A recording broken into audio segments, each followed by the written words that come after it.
pirates. Joseph was only 10 years old, but he was smart. He noticed things that most people ignored. That is how he knew something was wrong that night. Joseph's family was spending the holidays on a cruise ship in the Caribbean. Tonight, everyone on the ship was enjoying themselves at dinner, but Joseph was alert. It was at 11 o'clock that Joseph heard soft splashes like a rowboat. Within 5 minutes, he heard a scrambling sound and then a gunshot. Pirates had boarded their cruise ship. He silently slipped into a corner and called the Coast Guard. Then he hid behind some barrels in the pantry and waited. In the meantime, the pirates rounded up all the passengers and started stealing their valuables.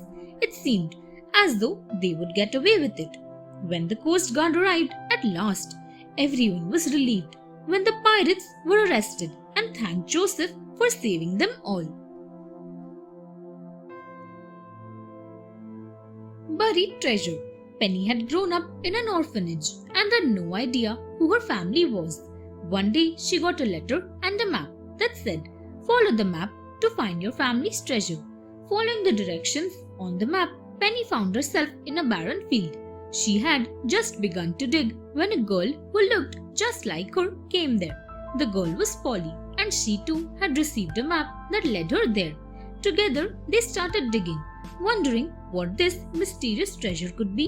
They finally found a large wooden box buried in the soil.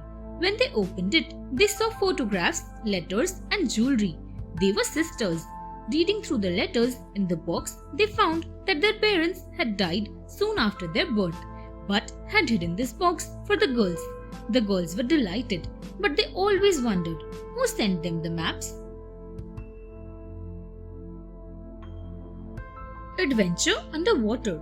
2 days ago, Romy's father had gone out in his fishing boat, but had not returned.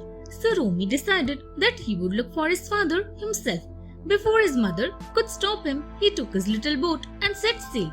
Romy thought, "Let me throw out my fishing net while I sail." However, suddenly something started pulling the net so hard that Romy lost control of his boat. He found himself thrown out of the boat into a dark hole. He heard a groan of pain from the darkness and crept closer. It was his father.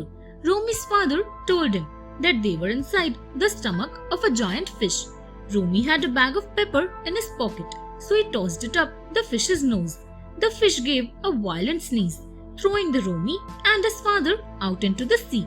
Romy's boat was nearby, and soon they sailed away to safety. Kidnapped. One morning, Eric was riding his bicycle when a black car slowed down next to him. Before he could understand anything, 2 men covered his nose with a chloroform drag, and he fainted. When he woke up, he was locked in a room he had never seen before. There were no windows and no furniture except for a mattress on the floor. Luckily, the room key was in the door from outside. Eric had an idea. He pushed a sheet of newspaper partway under the door. Using another paper, he pushed at the keyhole till he heard the key fall onto the newspaper. Then he slowly pulled the newspaper back to his side of the door with the key on it. Eric held his breath as he turned the key and opened the door. Sneaking out of the house, he called the police. The kidnappers were caught before they even realized that Eric had escaped. Thanks for watching. Do like, share, subscribe to Sahil Book House.